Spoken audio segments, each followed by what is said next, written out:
செல்வ குமரன் பொய்யான மயிலேறும் காட்சி எழியாவும் ஒளி வீசும் தெய்வாம்சமே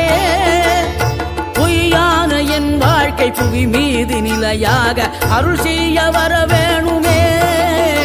நீ அருள் செய்ய வர வேணுமே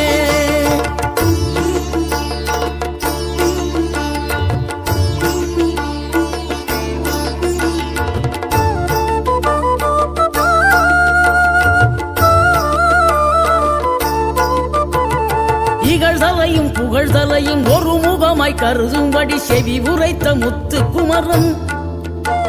நீ வறுமையையும் வளமையையும் சமநிலையை உணரும்படி மதி கொடு